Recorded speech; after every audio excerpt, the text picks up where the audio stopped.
Bien, nous disons gloire à Dieu, gloire à l'Éternel notre Dieu, gloire à celui qui est le seul vrai Dieu, le seul digne de toute louange, de toute gloire et de tout honneur, le seul qui soit digne de toute confiance, de toute notre confiance. Nous rendons grâce au Seigneur de ce qu'il nous offre à nouveau de nous retrouver ici et maintenant pour partager sa parole. Nous rendons grâce au Seigneur parce que nous croyons que c'est sa volonté, que les choses se passent dans ces conditions, et que éclate cette pandémie, qu'elle prenne des proportions absolument effrayantes, et que nous nous retrouvions confinés dans nos maisons. Et que Dieu vous bénisse, vous tous qui avez l'occasion de me suivre par cette occasion, par ce canal, vous tous qui avez la possibilité d'entendre la parole de Dieu prêcher de cette manière, que Dieu vous bénisse. Et nous pensons particulièrement à tous ceux qui sont malades déjà, ou ceux qui sont confinés comme nous, et qui ne peuvent plus vivre convenablement, normalement.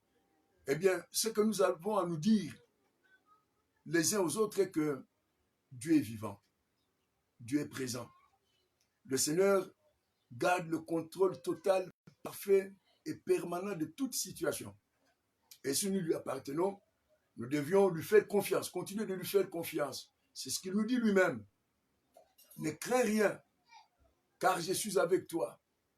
Ne promène pas des regards inquiets, car je suis ton Dieu, je te fortifie, je viens à ton secours et je te soutiens de ma droite triomphante.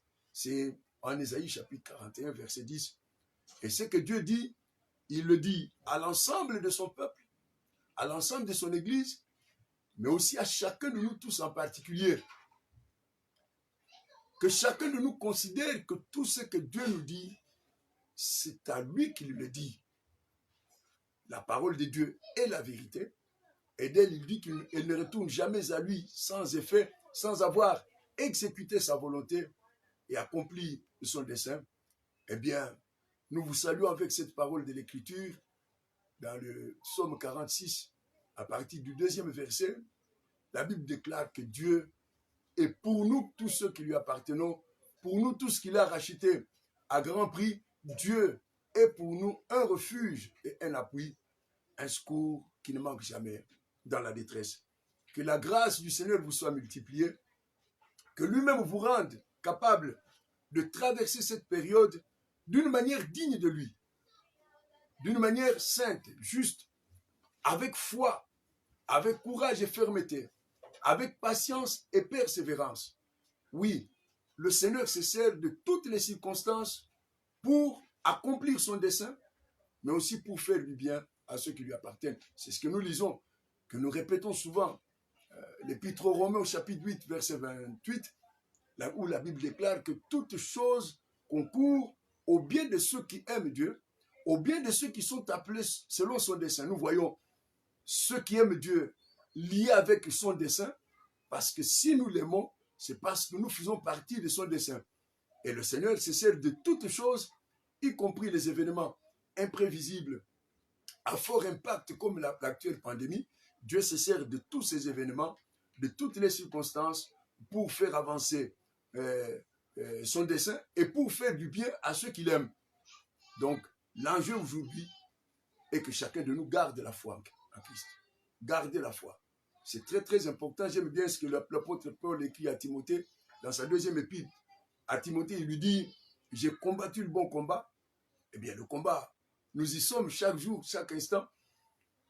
J'ai achevé ma course. Nous n'en sommes peut-être pas encore là, nous tous qui sommes encore vivants, nous ne sommes pas encore à la fin de notre course. Et il dit, au travers de tout ce qu'il a connu, j'ai gardé la foi. Donc l'essentiel, c'est cela. L'essentiel, ce n'est pas de posséder ceci ou de posséder cela. L'essentiel, c'est de ne pas d'être ici ou d'être là-bas. L'essentiel, l'enjeu principal pour nous, que Dieu a appelé à son royaume, à sa gloire, et que chacun de nous garde la foi. C'est ce que je vous souhaite. C'est ce que je demande au Seigneur pour chacun de nous par les temps qui courent. Gardons confiance en Dieu. Le Seigneur est capable de mettre un terme à cette grosse épreuve qui secoue le monde entier. Lui, il en a les moyens. Nous le savons, nous le croyons, l'Éternel, notre Dieu, a les moyens, le pouvoir de mettre un terme à cette grosse épreuve. Il le fera certainement car il tient compte de la présence de ses élus. Quand nous lisons la Bible, toute la Bible, vous remarquerez qu'à diverses époques de l'histoire de l'humanité, le Seigneur a toujours tenu compte de la présence de ses élus. Toujours en Égypte, plus tard à Babylone ou partout ailleurs, Dieu a toujours tenu compte de la présence de ses élus. Et il a toujours agi à l'égard du monde en cette dispensation de la grâce, en tenant compte de la présence de son Église, en tenant compte de la présence de chacun de vous, frères et sœurs. Soyons-en sûrs, le Seigneur tient compte du fait que nous sommes là, dans tous les pays où nous habitons, dans toutes les villes où nous nous trouvons confinés aujourd'hui. Dieu sait que tu es là, il sait que nous sommes là, il en tient compte et il agira en conséquence. Nous allons revenir en Luc chapitre 17. Dans l'évangile de Luc, au 17e chapitre. C'est la suite de notre précédent message, de ce que nous avons déjà commencé à partager depuis le dimanche passé. Nous étions encore là mardi, et là, nous continuons Luc chapitre 17. Nous commençons par le 26e verset. Ce qui arriva du temps de Noé arrivera de même au jour du Fils de l'homme. Les hommes mangeaient, buvaient, se mariaient et mariaient leurs enfants, jusqu'au jour où Noé entra dans l'arche. Le déluge vint et les fit tous périr. Ce qui arriva du temps de Lot arrivera pareillement. Les hommes mangeaient, buvaient, achetaient, vendaient, plantaient, bâtissaient. Mais le jour où Lot sortit de Sodome, une pluie de feu et de soufre tomba du ciel et les fit tous périr. Il en sera de même le jour où le Fils de l'homme paraîtra. En ce jour-là, que celui qui sera sur le toit et qui aura ses effets dans la maison ne descende pas pour les prendre, et que celui qui sera dans les champs ne retourne pas non plus en arrière. Verset 32, souvenez-vous de la femme de Lot. Souvenez-vous de la femme de Lot. Dieu voulant, je l'ai promis, je le promets encore à cet instant, nous reviendrons un peu plus tard sur l'histoire de la femme de Lot. Puisque le Seigneur nous y convie. Il dit, souvenez-vous de la femme de Lot. Donc, il y a des leçons précieuses, des leçons spirituelles importantes, cruciales à tirer de l'histoire de la femme de Lot. Nous y reviendrons un peu plus tard, si Dieu le permet. Nous sommes en train de parler du dispositif de Dieu en faveur de son peuple. Nous sommes à une époque vraiment historique. C'est ce qui convient vraiment d'appeler d'un moment ou d'une période vraiment historique. Le monde est confronté à une catastrophe d'une ampleur inimaginable, épouvantable. En très peu de temps, tous les peuples, toutes les nations ont subi une dégradation des conditions de vie, mais alors absolument inimaginable. Et partout ailleurs, comme ici dans notre pays, les gouvernants, les responsables prennent toutes sortes de dispositions pour parer à cette calamité, pour faire face à ce fléau terrible. Et il est important que l'Église fasse entendre la voix de Dieu, que l'Église fasse connaître la volonté de Dieu. À cette époque, nous nous sommes demandé la fois passée, faut-il changer le discours? Faut-il l'ajuster aux circonstances exceptionnelles dans lesquelles nous vivons aujourd'hui? Eh bien, la Bible répond non. La Bible répond non. Pourquoi? Mais parce que Dieu nous a déjà parlé. Dieu nous a déjà fait entendre l'évangile. Et la responsabilité de l'Église, la responsabilité des prédicateurs notamment, c'est de faire entendre l'évangile tel que nous le trouvons dans la Bible. Nous nous souvenons tous de cette parole de la première épître aux Corinthiens, au 15e chapitre, à partir du premier verset.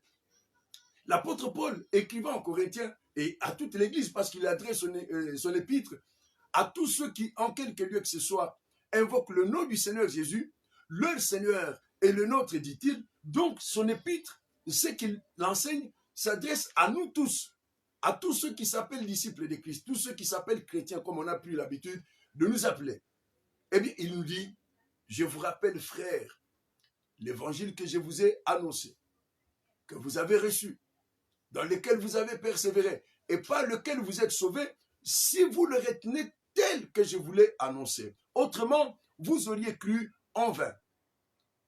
Notre responsabilité et notre privilège en tant qu'enfant de Dieu, en tant que serviteur du Dieu vivant, ce n'est pas de chercher à accommoder le message, à l'ajuster aux circonstances, hein, soit dans le sens de l'aggravation, de l'intimidation, soit dans le sens de caresser les hommes, hein, dans le sens du poil, comme on dit couramment. Non, notre responsabilité, notre privilège, c'est de faire entendre l'évangile tel qu'il est, de revenir à la parole du Seigneur.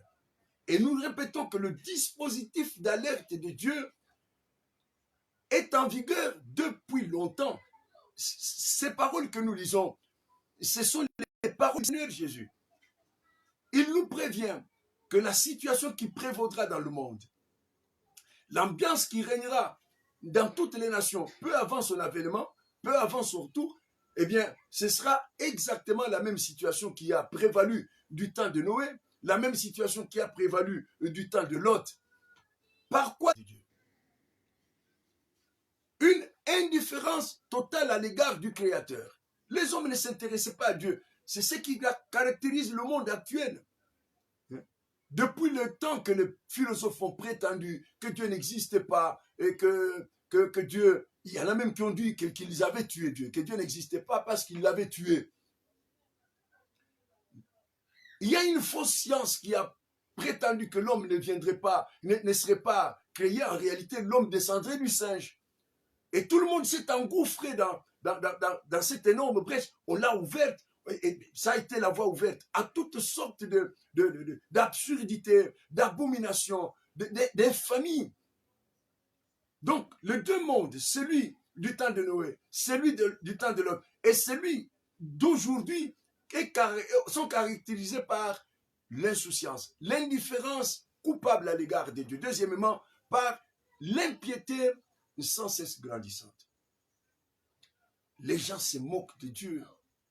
Le monde se moque de Dieu. Dans tous les pays, on entend dire qu'on fait sauter les tabous. Mais les tabous, ce sont des barrières salutaires que le Créateur a placées autour de l'homme pour que l'homme vive convenablement.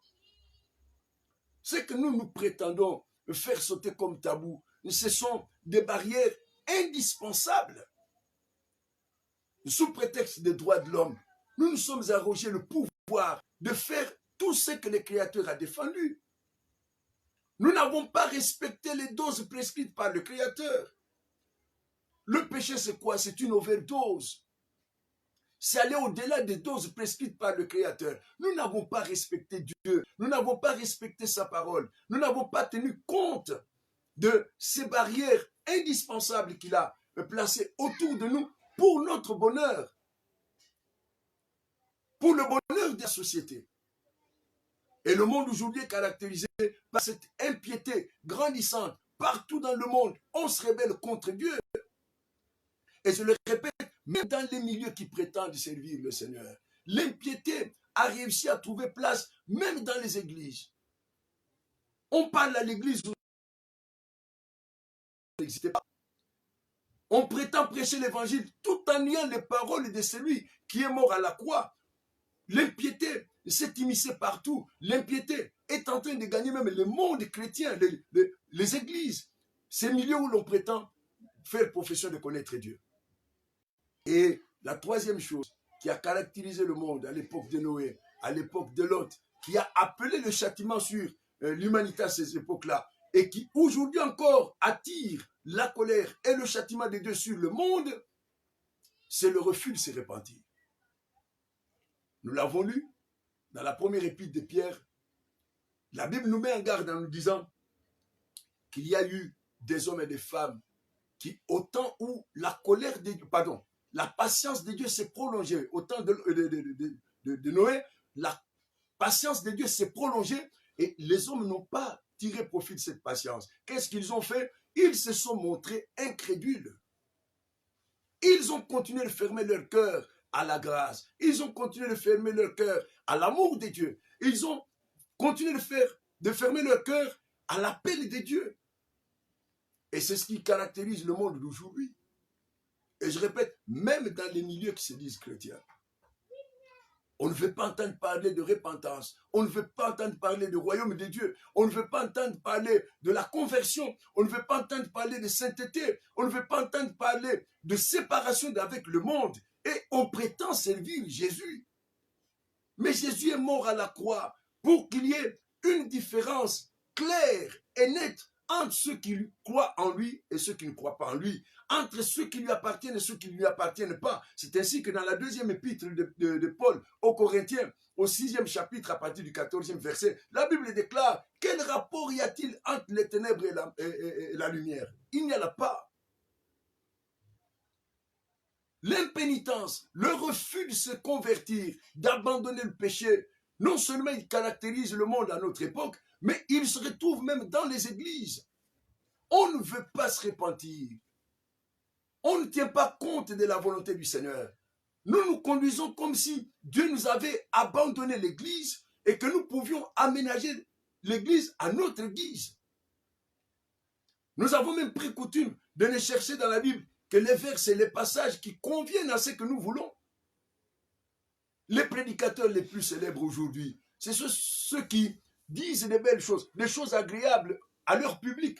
Si vous avez la prétention de rester fidèle au Seigneur, de rester fidèle à l'évangile, de le prêcher tel qu'il est dans la Bible, on dit que vous êtes dépassé. On vous dit tout de suite que vous ne vivez pas avec votre époque. On trouve que vous êtes ringard. L'impiété galopante, l'indifférence à l'égard de Dieu et l'impénitence, le refus de se repentir. Et, la Bible nous déclare, nous l'avons lu, nous pouvons le relire. La deuxième épître de Pierre, au chapitre 3, verset 9e, la Bible déclare que Dieu ne tarde pas dans l'accomplissement de la promesse comme quelques-uns le croient. Mais il use de patience envers tous, ne voulant pas qu'aucun périsse. Et qu'est-ce qu'il attend? Voulant que tous arrivent à la repentance. C'est que Dieu attend de chacun de nous. Et que nous nous repentions de nos péchés.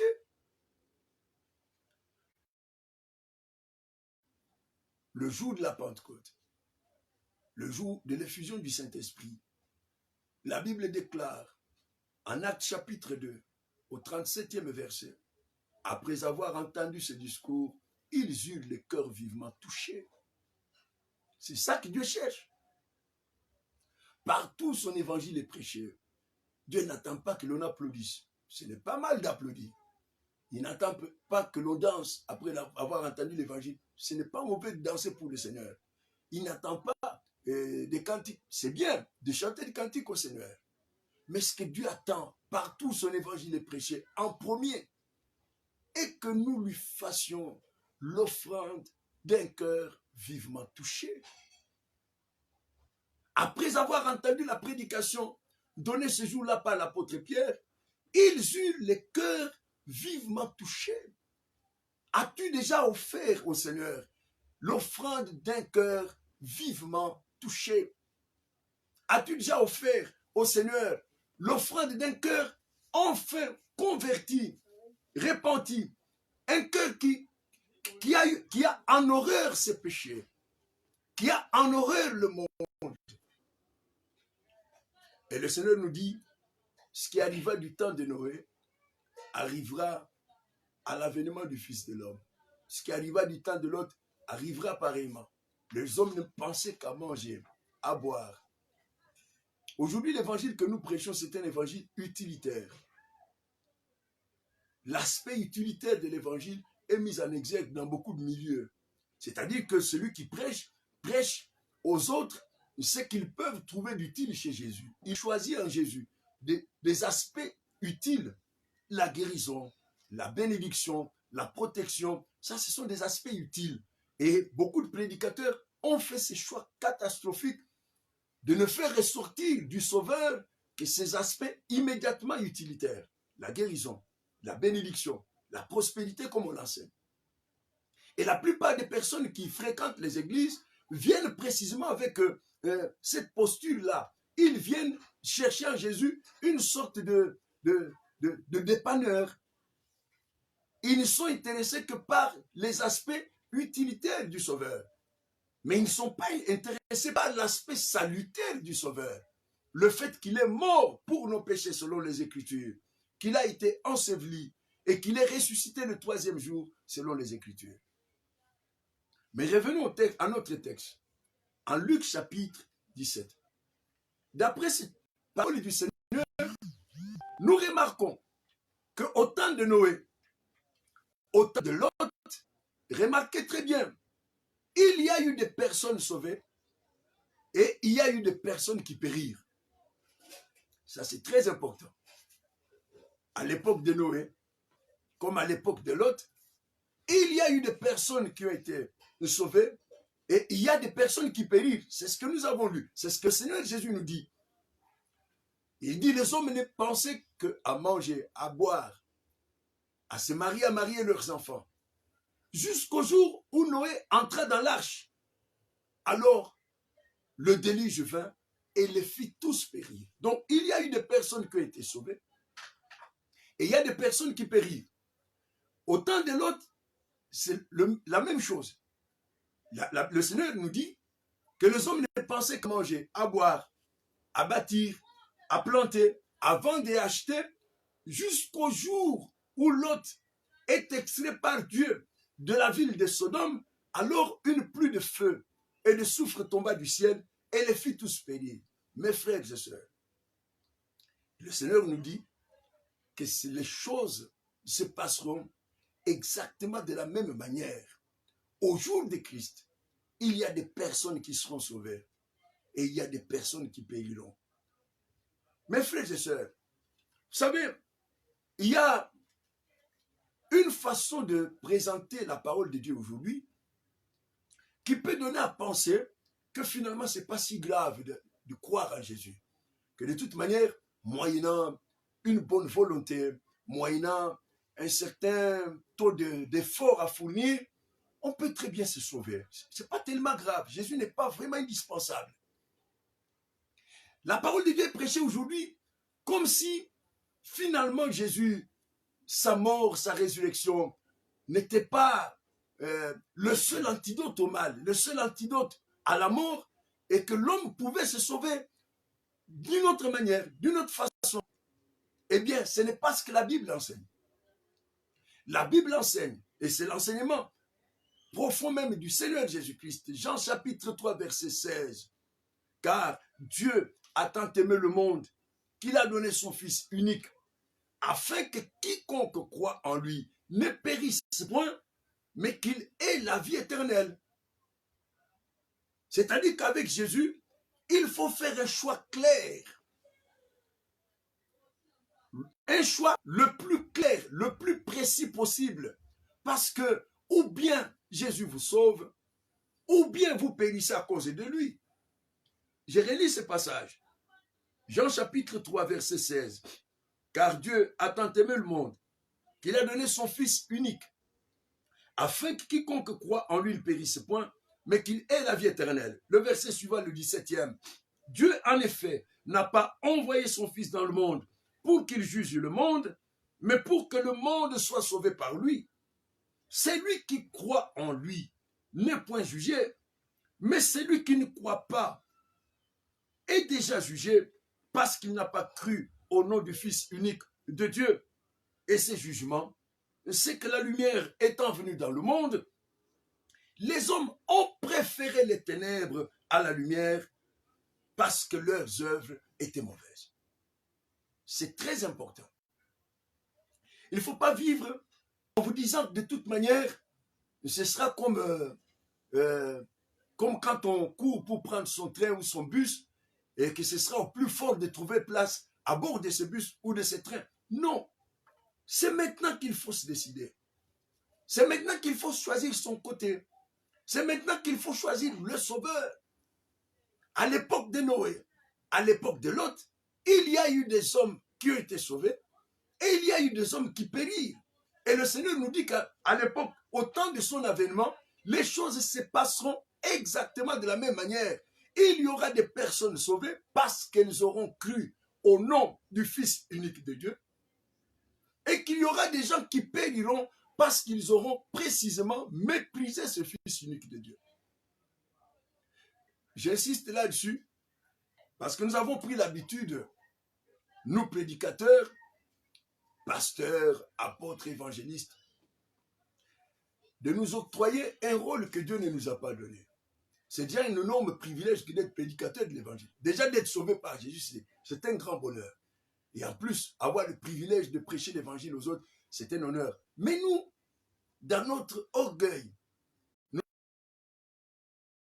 un autre rôle que Dieu ne nous a pas donné, nous nous sommes considérés comme une sorte de commissionnaires de Dieu, et que plutôt que de laisser les hommes aller au Seigneur pour être sauvés, ils pouvaient très bien placer leur confiance en nous, et nous placerons leur confiance et la nôtre en Jésus. Eh bien, ça ne se passe pas comme ça. Il faut que tu sois sûr que Jésus t'a sauvé. Il faut que tu sois sûr que tes péchés te sont pardonnés. Il faut que tu sois sûr d'être réconcilié avec Dieu. Tu ne peux pas te contenter de l'imposition de main pour la guérison. Ça marche pour la guérison. Ça peut marcher pour bien d'autres choses. Mais pour le salut, tu ne peux pas te contenter de l'imposition de main de ton pasteur. Tu ne peux pas te contenter d'être en contact avec un homme de Dieu parce qu'il est loin. Tu ne peux pas te contenter de simples bonnes œuvres. Il faut que personnellement tu aies accepté dans ta vie Jésus-Christ comme le Sauveur et le Seigneur. Le Sauveur et le Seigneur. L'unique. Dans ce passage, il insiste sur le fait qu'il est le Fils unique du Père. Et il faut que Jésus soit le Sauveur unique de ta vie, qu'il soit le Seigneur unique de ta vie. Il faut absolument être sûr que Jésus t'a sauvé, que c'est en lui que tu as placé ta confiance, que c'est lui que tu suis chaque jour de ta vie. Je rappelle qu'à l'époque de Noé, il y a eu des hommes qui périrent et il y a eu des hommes qui furent sauvés. Pareil à l'époque de Lot, il y a eu des personnes qui ont été sauvées de la catastrophe, du jugement, et il y a eu des personnes qui périrent. Et nous trouvons ces deux verbes dans l'enseignement fondamental du Seigneur Jésus dont nous venons de lire quelques passages là, que Dieu a tant aimé le monde qu'il a donné son Fils unique afin que quiconque croit en lui ne périsse point. C'est le même verbe que nous retrouvons à l'époque de Lot et de Noé. Il y a eu des hommes qui périrent et Dieu a envoyé son Fils précisément pour que quiconque croirait dans le Fils ne périsse point. Ne périsse point. Je répète qu'il y a une mauvaise manière de présenter la parole de Dieu, les choses de Dieu, qui donne aux hommes l'impression qu'au fond, bon, même s'ils ne croyaient pas en Jésus, ils ne courent pas de grands dangers. Ils ne courent pas de grands dangers. Depuis que les témoins de Jéhovah ont raconté qu'il n'y a pas d'enfer et que l'homme finirait, je ne sais pas moi, en poussière et qu'il n'y a aucune conséquence finalement au péché, eh bien, les gens croient que de toute manière, je peux croire en Jésus ou ne pas croire en lui et que je ne cours pas de graves dangers. Eh bien, la Bible, elle n'enseigne pas la même chose.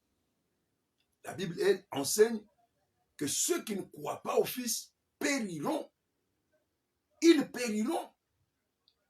Et l'apôtre Paul d'expliquer les choses dans la deuxième épître qu'il adresse aux Thessaloniciens au premier chapitre. Il dit qu'ils auront pour châtiment une ruine éternelle, loin de la face du Seigneur. Ils seront éternellement bannis de la présence du Dieu vivant. Éternellement. Je rappelle qu'à l'époque de Lot, comme à l'époque de Noé, il y a eu des hommes qui ont été sauvés et il y a eu des hommes qui ont péri. Et le Seigneur Jésus nous dit qu'au moment de son retour, quand il reviendra dans la gloire, il y a des hommes qui seront sauvés et il y a des hommes qui périront. La deuxième chose que nous remarquons à l'époque de Noé, comme à l'époque de Lot, et dont le Seigneur Jésus nous dit qu'elle se passera de la même manière à son avènement, et le fait que ceux qui furent sauvés furent en petit nombre. Ils furent en petit nombre. C'est important. J'aimerais le lire avec vous en Luc chapitre 13. Luc chapitre 13.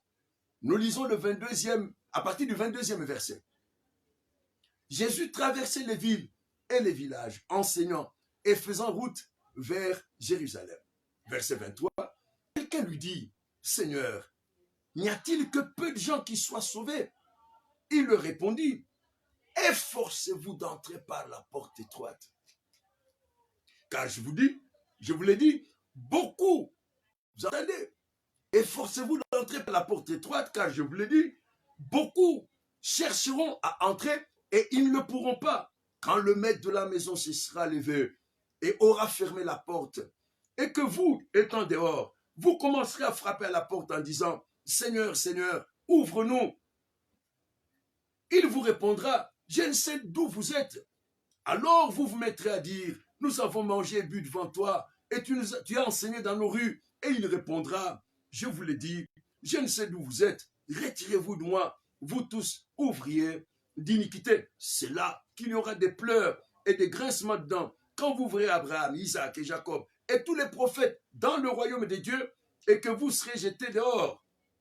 Il en viendra de l'Orient et de l'Occident, du Nord et du Midi, et ils se mettront à table dans le royaume de Dieu. Et voici, il y en a des derniers qui seront les premiers et des premiers qui seront les derniers.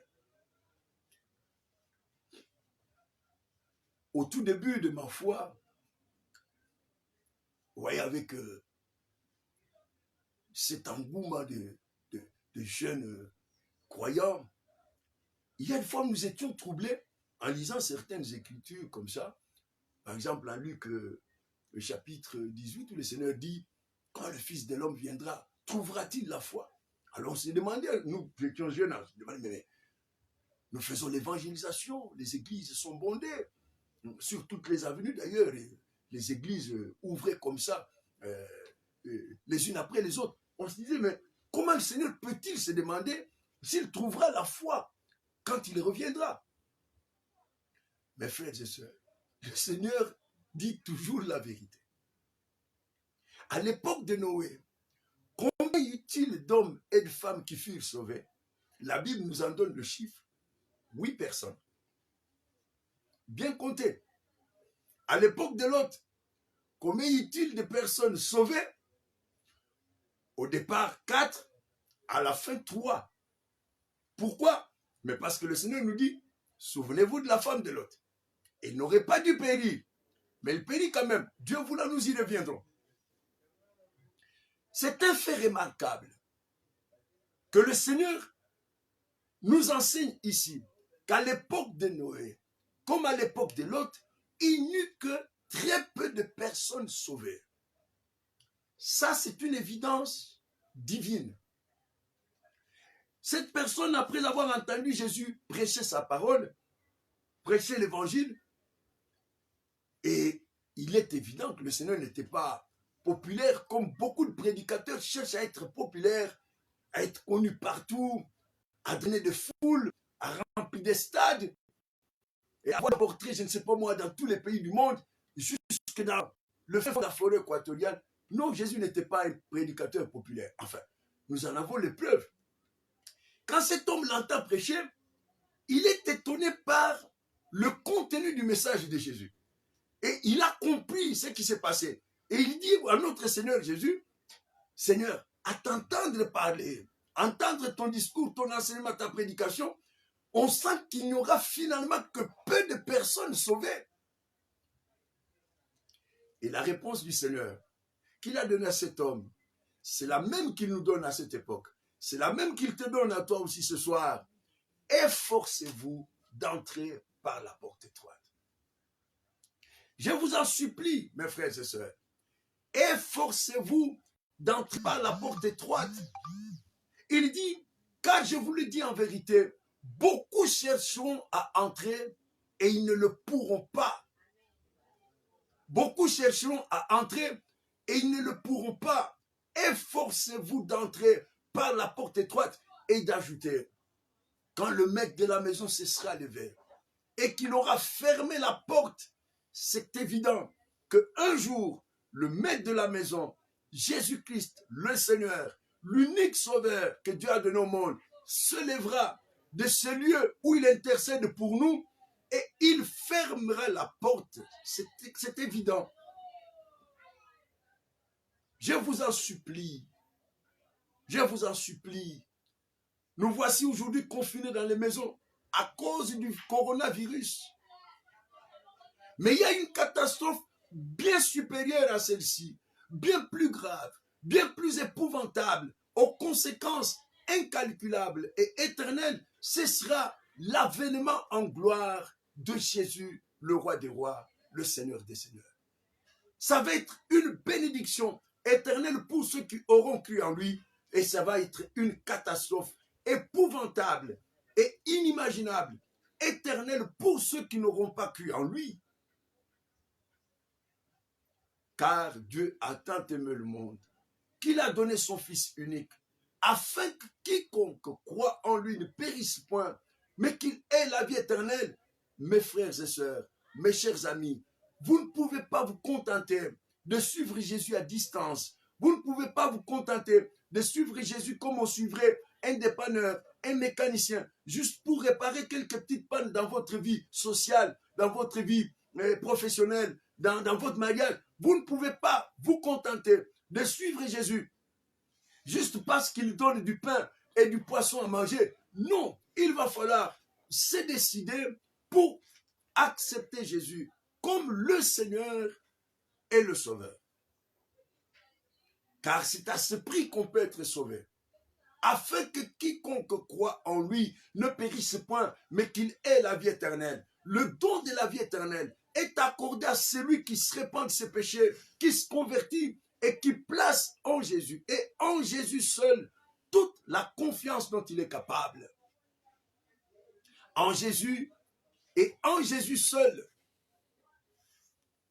Je rappelle que nous sommes en train de parler du dispositif d'alerte de Dieu. Dieu annonce maintenant à tous les hommes, en tout lieu, qu'ils doivent se repentir, parce qu'il a fixé un jour où il jugera le monde selon la justice, par l'homme qu'il a désigné, ce dont il a donné à tous une preuve certaine, en le ressuscitant des morts. C'est bien de craindre toutes les précautions possibles pour se mettre à l'abri de cette vague de la mort, mais c'est infiniment mieux de se convertir, d'abandonner le péché, de placer sa foi en Jésus-Christ. Je répète, vous ne pouvez pas vous contenter de faire quelques bonnes œuvres, de chanter quelques cantiques, de donner vos offrandes et offrir quelques prières au Seigneur. Ça ne suffit pas. Il faut se convertir. Il faut placer sa foi, toute la foi dont on est capable, en Jésus-Christ le Sauveur. Donc nous rappelons ce que le Seigneur nous enseigne dans ces passages. Premièrement, à l'époque de Noé, comme à l'époque de Lot, il y a une personne sauvée et il y a eu des personnes qui périrent. Deuxièmement, il n'y a eu que très peu de personnes sauvées, et à l'époque de Noé, et à l'époque de Lot, très peu de personnes, dont le chiffre est connu par la Bible. À l'époque de Noé, 8 personnes. À l'époque de Lot, 3 personnes. Lot et ses 2 filles. Je vous en supplie, mes chers amis. Cet homme, après avoir entendu la prédication, l'enseignement du Seigneur Jésus, s'est rendu compte que finalement, il n'y aurait que peu de personnes qui seront sauvées. Le Seigneur Jésus a dit qu'il y a 2 portes, l'une étroite et l'autre large, et qu'il y a 2 chemins. L'un est étroit et l'autre est large. Et malheureusement, sous prétexte d'adapter l'évangile à notre monde actuel, à la modernité, nous nous efforçons à tort d'agrandir le chemin étroit, d'agrandir la porte. Je le dis sur base des Écritures, cette porte-là, l'étroite, ne sera jamais agrandie. Et le chemin étroit ne sera jamais agrandi. C'est à tort que nous donnons l'impression à nos semblables, à nos contemporains, que l'on peut élargir ce chemin-là. Dire que Jésus peut recevoir tout le monde, sans repentance, sans conversion. Il peut recevoir tout le monde. Et puis qu'il fermerait les yeux sur les faiblesses. Plutôt que d'appeler ça péché, nous disons que ce sont des faiblesses. Et que tout le monde finalement a des faiblesses. Et qu'il ne faut pas en faire trop grand cas. Et que le Seigneur, de toute manière, Dieu regarde donc. Qui sont les cœurs et les reins, qui parlent ici. Et qui nous annoncent qu'il n'y aura que peu de personnes sauvées. Et c'est ce qu'il demande à Jésus. Seigneur, à t'entendre parler, on sent qu'il n'y aura finalement que peu de personnes qui seront sauvées. Et le Seigneur lui dit, non, sa foi en Dieu. Dieu voulant, je vous l'annonce déjà, nous reviendrons sur à la fois l'histoire de Noé et le drame de la femme de Lot prochainement. À l'époque de Noé, Noé n'a pas été sauvé par hasard. Il n'a pas été sauvé à l'improviste. Qu'est-ce que je cherche à dire? Il n'a pas été sauvé contre son gré. Non. Noé a eu foi en Dieu. C'est sa foi qui l'a sauvé. De même, Lot a été sauvé parce que lui a pris au sérieux la parole du Seigneur. Lorsque nous lisons dans l'Épître aux Hébreux, au chapitre 11, Épître aux Hébreux, 11e chapitre, au 7e verset, la Bible déclare, c'est par la foi que Noé, divinement averti des choses qu'on ne voyait pas encore, et saisi d'une crainte respectueuse, construisit une arche pour sauver sa famille. C'est par cette foi qu'il condamna le monde et devint héritier de la justice qui s'obtient par la foi. Noé n'a pas péri parce qu'il a eu foi en Dieu. Lot n'a pas péri parce que lui a eu foi en Dieu.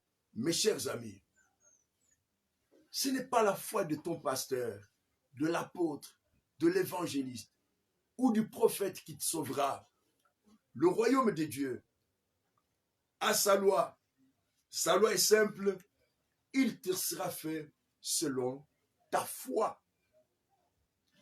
Il te sera fait selon ta foi.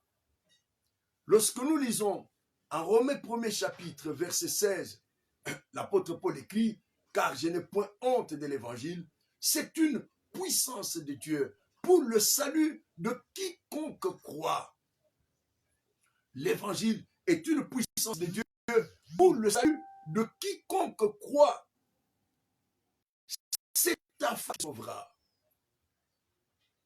Il faut que personnellement, tu aies foi en Jésus-Christ le Sauveur, en Jésus-Christ le Seigneur.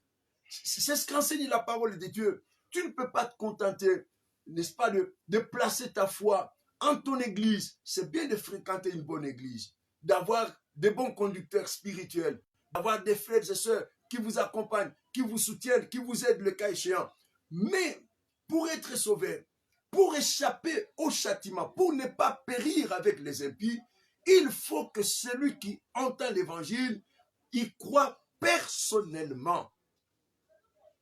Il faut que tu crois personnellement en Jésus-Christ, que tu aies cette relation personnelle, profonde, permanente, solide avec Jésus-Christ le Seigneur. Il se développe toutes sortes de pratiques dans nos églises. Actuellement, on entend dire l'homme de Dieu va faire des déclarations. Je te le dis, ce ne sont pas les déclarations de l'homme de Dieu qui vont te sauver. Ce n'est pas l'onction d'huile qui va te sauver. Ce ne sont pas les cérémonies religieuses qui vont te sauver.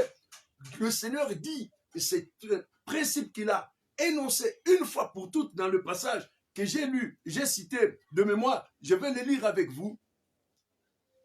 En Romains chapitre 1er, le 16e et 17e verset, c'est un principe fondamental de la relation de l'homme avec Dieu.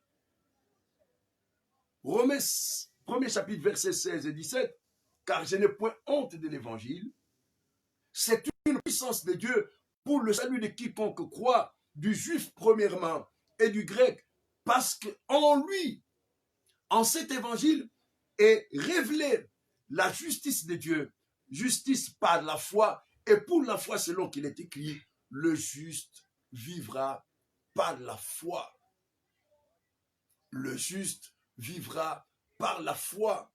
Noé n'a pas péri avec les hommes de son époque parce qu'il a eu foi en Dieu.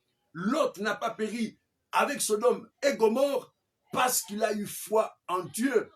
De même, dans cette dispensation, en cette génération, aucun homme ne sera sauvé, à moins qu'il ne place toute la foi dont il est capable en Jésus-Christ le Sauveur, l'unique Sauveur. Voilà quelques leçons que nous avons eu à partager ce soir, que nous tirons de l'enseignement du Seigneur Jésus, qui nous dit ce qui est arrivé à l'époque de Noé arrivera de même à l'avènement du Fils de l'homme. Les hommes ne pensaient qu'à manger, à boire, à se marier, à marier leurs enfants. Mais le jour où Noé entra dans l'arche avec sa famille, le jour où par la grâce de Dieu, Noé et sa famille furent mis à l'abri, le déluge vint. C'est ça, le jour où le Seigneur aura mis son Église à l'abri par l'enlèvement, eh bien, il n'y aura plus de délai pour les hommes du monde. Le Seigneur le répète, ce qui arriva du temps de l'autre arrivera pareillement. Les hommes mangeaient, buvaient, se mariaient, ils plantaient, ils bâtissaient, ils vendaient, ils achetaient, c'est tout ce qui les intéressait. Mais le jour où le Seigneur mit Lot et les siens à l'abri, eh bien, une pluie de feu et de soufre tomba du ciel et les fit tous périr. Il y a eu des sauvés et il y en a qui périrent. Deuxième leçon, ceux qui furent sauvés furent peu nombreux et c'est la majorité qui périrent. Et troisième leçon, ceux qui furent sauvés le furent parce qu'ils eurent foi en Dieu. La Bible dit que Noé trouva grâce aux yeux du Seigneur. Noé eut foi en Dieu. C'est parce qu'il a cru en ce que Dieu lui avait dit que Noé se sauva lui-même et sauva sa famille. Dieu voulant, nous reviendrons sur cette leçon importante. Nous rappellerons tout à nouveau le dispositif d'alerte de Dieu tel que nous l'avons dans les Saintes Écritures. Sauvez-vous de cette génération perverse. Que Dieu vous bénisse abondamment. Que sa grâce vous soit multipliée à vous-même et à toutes vos familles respectives et que toute la gloire et tout l'honneur lui reviennent à lui seul. Au nom du Seigneur Jésus. Amen.